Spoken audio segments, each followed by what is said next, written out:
Guys, this is Mr. Joshy J, and welcome to the first driver ratings and team ratings of the new F1 season. So right, let's get on to it. Now again, in no particular order, but usually I start off with the front teams who I seem to remember the order the most. So I'm actually going to start off with Ferrari today. Bloody heck, when was the last time I started off with Ferrari first? But here we go. Now in this video, I rate the team's performances over the weekend and also the drivers' performances over the weekend. I mean, my goodness me. Wow. I mean, just unbelievable stuff this weekend. There's so much drama happening, quite a few surprises as well. So let's start off with Ferrari then. Charles Leclerc, 10 out of 10. P1 in qualifying, P1 in the race, outstanding. That battle with Max Verstappen was unbelievable. Absolutely fantastic by Charles Leclerc. It really was. Wow. Great wheel-to-wheel racing. Gave Max plenty of space. Leclerc got overtaken on turn 1, but turn 4 kept re-overtaking Max. So, brilliant racing all round. Carlos Sainz, 10 out of 10. Yes, he was brilliant as well. P3 in qualifying, P2 in the race, benefited from Max Verstappen's DNF in the end. The first Ferrari 1 and 2 since Singapore 2019. So, well done to Ferrari. It is absolutely fantastic to see them back in the front again. It really is. Red Bull, Max Verstappen, 9 out of 10. P2 in qualifying, then DNF with about 2 laps remaining, unfortunately. My goodness me, wow, unbelievable. I mean, he's trying to get everything in the race, complaining of the steering, but then lost power and had to cruise it back into the pit lane, retired from the race due to a fuel pump issue. So that's a disastrous start for the defending world champion. 0 points. Sergio Perez, 6 out of 10. I mean, he just seems to struggle in qualifying, doesn't he, Sergio Perez? And in the race, outperformed by Max.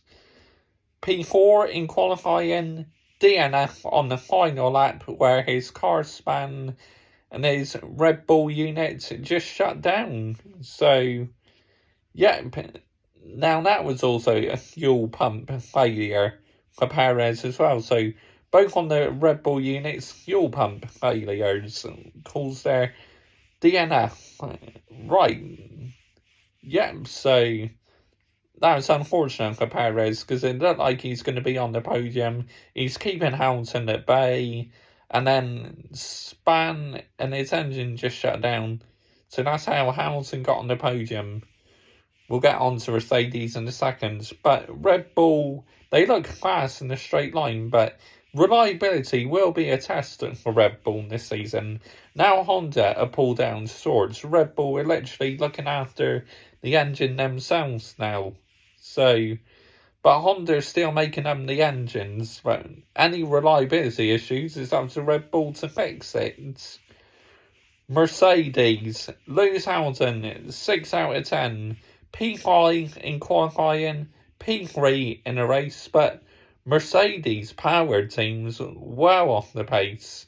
In the hybrid era, they were the fastest on the grid, all Mercedes powered teams. In this new era, they now look the slowest on the grid, all Mercedes powered teams. Reliability is still there though, because that's how Lewis Hamilton got on the podium. But I'd love to know just where has the pace gone. I mean, 30 seconds behind Ferrari. Absolute madness. When was the last time you said that about Mercedes? Unbelievable. They need to analyse where the pace has gone. It's still got some porpoising issues, so obviously it wasn't porpoising so much as it did in winter testing. Friday's porpoising quite a bit in FP3 in qualifying. Looked like they got on top of it, but the pace is just not there by the Mercedes powered teams. It's like, where on earth is it? George Russell, 6 out of 10. I mean, poor in qualifying, only to qualify P9, but P4 in the race. But up until qualifying, he was actually outperforming Lewis Hamilton in every session. So that's why I'm giving George Russell a 6 out of 10. The best he could do, really, this weekend is, again, the Mercedes just does not have the pace. McLaren, oh my goodness me, dear me. This weekend, that reminded me, just like the start of the hybrid era, how bad McLaren were this weekend. A team who took so much strides last year and the year before were absolutely well and truly off it this weekend. Daniel Ricciardo, 1 out of 10. I mean, what more could he do? Shocking pace by the McLaren. Lando Norris, 1 out of 10. Again, just shocking pace by the McLaren. Daniel Ricciardo actually finished ahead of Lando Norris, so that's good for him because he's hardly had any running, but embarrassing humiliation at the highest level from McLaren. That really was. Alpine, Fernando Alonso, 7 out of 10. I mean, got outperformed by Ocon in the race and in qualifying, I believe. So, yeah, not the best weekends for Fernando Alonso, but still a solid 7 out of 10. Esteban Ocon, 7 out of 10. I mean, I think it was P9 in qualifying and then... Oh, no, it wasn't P9, but it was like somewhere in the top 10, I think he qualified. But definitely outperformed Fernando Alonso in the race. So, yeah. Good weekend to Esteban Ocon, I say. Aston Martin, oh my dear me. I mean, really, all Mercedes-powered teams. It's shocking this weekend. Nico Hülkenberg, 10 out of 10. I mean, I'm going to give him a 10 out of 10 because he outperformed Lance Stroll all weekend. Called into the car at the last minute due to Sebastian Vettel being out with COVID. And he performed brilliantly. So, 10 out of 10 for Nico Hülkenberg.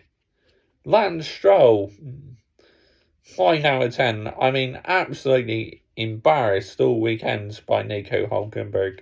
I mean, you're expecting Stroll to be the better driver, you know, being at the team for quite a few years. And nope, absolutely awful. Lance Stroll was shocking. Alfa Romeo, wow, my goodness me. Now, this is a surprise. The team who I predicted could be the worst on the grids this year. Unbelievable. Just absolutely stunned everyone. Valtteri Bottas, 10 out of 10.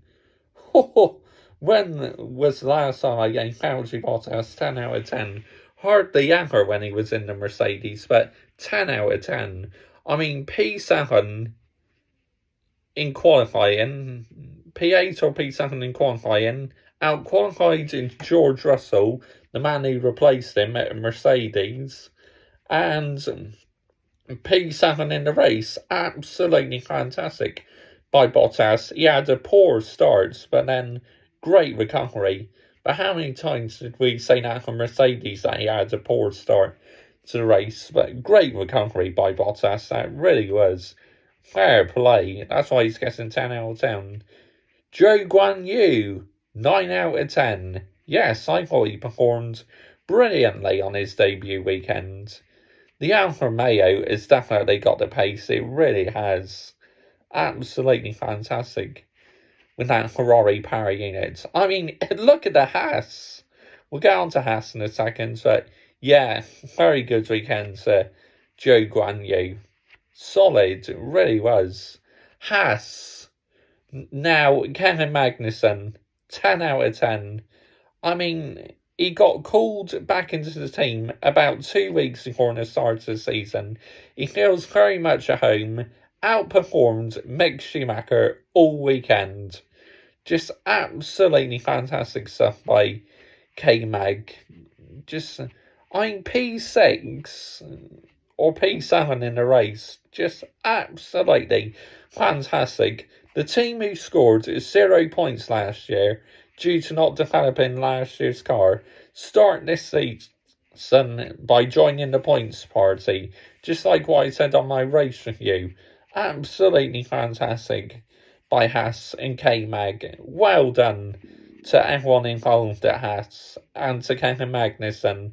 Definitely my star in the weekend, along with Charles Leclerc. Fantastic stuff. And long may it continue for Haas. Love them to pick up points this year, I really would. Williams, Nicholas Latifi, 0 out of 10. Absolutely 0 for Nicholas Latifi. Well and truly out his depth. I have no idea why he's still on the grid. He got absolutely outperformed by Alex Albon all weekend. You would have felt with Latifi being in the team for a few years now, he would be like the one doing the best for Williams. But nope, out his step, just as bad as he's been for the last 2 seasons. Alexander Albon, 7 out of 10. Now, I got subscribers, a massive Alex Albon fan, Helen, and he really did do well this weekend. He outperformed Nicholas Latifi all weekend, so well done to Alex Albon. Fantastic stuff. Right, team ratings. Ferrari, 10 out of 10. The first 1 and 2 since Singapore 2019. And the speed in Ferrari power units as well in a straight line looks very decent. Probably I'd still say the Red Bull units are a bit more quicker in a straight line. Red Bull, it was looking so good for them, and I probably would have given them a 9 or 10, but as that double DNF, it ended in a disaster in the end, 6 out of 10. To have both cars failed by fuel pump issues is shocking, really. It was so unexpected, but it's F1, these things happen. Mercedes, 6 out of 10, look wow off it. They really do. As I said, they need to go back to the factory and analyse where the pace has gone. So far, they've gone from being the most powerful power unit on the grid to the least powerful. It's really mind-blowing what's happened. McLaren, 1 out of 10, shocking pace. Aston, 1 out of 10, shocking pace. Alfa Romeo, 8 out of 10. I thought they were absolutely superb this weekend, Alfa Romeo. Haas, 8 out of 10. They were superb as well. Mick Schumacher was very unlucky not to score any points. Oh yeah, I forgot to mention Mick Schumacher, didn't I? Let's give him a rating. 7 out of 10. He got outperformed by Kmag all weekend, but he did try his best, so yeah, 7 out of 10. And Williams, my goodness me. I'll probably give them a 5 out of 10. Good for Albon, but Latifi out his step. He really is. So that is the first driver ratings, team ratings this season done. We move on to Saudi Arabia. Join me on Thursday for a preview. Now, previews are going to be out on Thursday on a permanent basis now. So Thursday, I do race review. Friday, I may do practice reaction on an odd occasion like I did on Friday. I gave that a try as I watched FP1. Didn't see the beginning of FP2, so that's why I didn't react to it. But if I am at home and I can watch a practice session, I will react to it. But definitely Thursday it's a preview, Saturday qualifying review, Sunday race review, and Monday driver ratings and team ratings. Thoroughly enjoyed this weekend. I love the look of these new era cars. They are amazing. I particularly like how they got hubcaps back on tyres now. I think now they start to look like proper race cars. I didn't mind the last generation cars though, but I definitely see positive in these new era cars. And the racing is much better. They can follow each other much more closely. So I think Ross Brawn would be very happy in that, because Ross Brawn has been working on that idea for a long time. So I'm delighted, I really am, that it paid off. But comment your thoughts down below. I will always reply. As I said, join me on Thursday for a preview to Saudi Arabia Grand Prix. If it's anything like last season's race, I mean, it's surprising how soon we're going back to Jeddah. It really is. But if it's like last season's race, that's going to be carnage. Bye-bye.